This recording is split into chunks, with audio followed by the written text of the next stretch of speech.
कि देश में हर दिन 6000 से भी अधिक लोग साइबर अपराधियों के हाथों करोड़ रुपया गंवा रहे हैं। क्या आप भी अमिताभ बच्चन साहब की आवाज में मिलने वाली इस कॉलर ट्यून से परेशान हो गए थे? क्या आप भी चाहते थे कि आप उनकी आवाज से इरिटेट ना हो और बार बार आपको उनकी आवाज सुनने को ना मिले?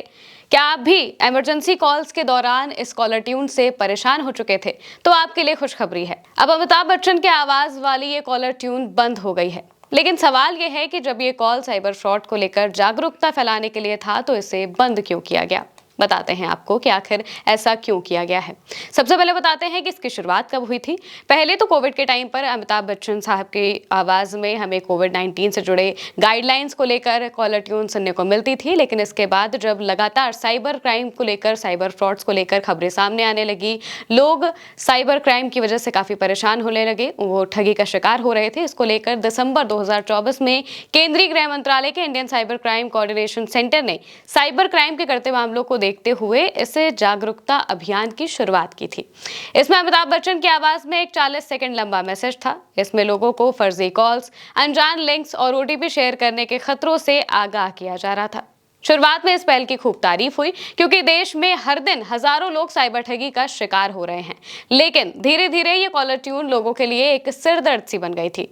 लोगों की शिकायत थी कि ये 40 सेकंड लंबा मैसेज हर कॉल से पहले बजना खासकर इमरजेंसी में काफी परेशान करता था। कुछ ने तो आरटीआई तक दाखिल कर दी थी कि इसकी जरूरत पर सवाल भी उठाए थे।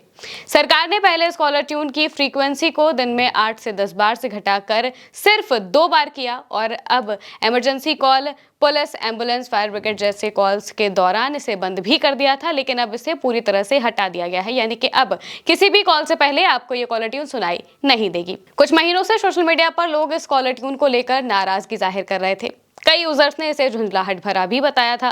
खासकर इमरजेंसी कॉल्स के दौरान इसे देरी की वजह भी माना जा रहा था।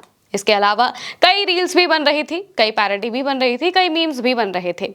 इसको लेकर अमिताभ बच्चन से भी एक सवाल किया था एक यूजर ने। दरअसल ट्विटर पर अमिताभ बच्चन का एक पोस्ट था जिस पर एक सवाल किया गया था एक यूजर की तरफ से। एक्स अकाउंट से अमिताभ बच्चन ने अपने एक्स अकाउंट से पोस्ट किया था और पोस्ट करते हुए उन्होंने लिखा था, जी हाँ हुजूर, मैं भी प्रशंसक हूँ। इसके कुछ देर बाद ही उन्होंने सुधार करके लिखा था कि हुजूर ना कि हिजूर। लिखने की गलती माफ करिएगा। इसके नीचे एक यूजर ने कमेंट किया। कमेंट करते हुए यूजर ने कहा, तो फोन पे बोलना बंद करो आप। इसको लेकर अमिताभ बच्चन ने भी उस यूजर का रिप्लाई किया और रिप्लाई करते हुए कहा, सरकार को बोलो भाई, उन्होंने हमसे कहा सो हमने कर दिया।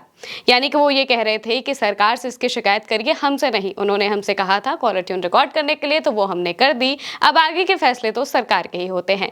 इसी तरह की पोस्ट लगातार वायरल भी हो रही थी और बार बार लोग सोशल मीडिया पर इसको लेकर नाराजगी जाहिर कर रहे थे और चाह रहे थे कि अमिताभ बच्चन की आवाज वाली ये जो कॉलर ट्यून है ये बंद हो जाए। ना कि अमिताभ बच्चन की आवाज की वजह से, बल्कि ये काफी लंबी थी और इससे इमरजेंसी कॉल्स में काफी परेशानी भी आ रही थी। इस वजह से लोग चाहते थे कि ये कॉलर ट्यून बंद हो जाए।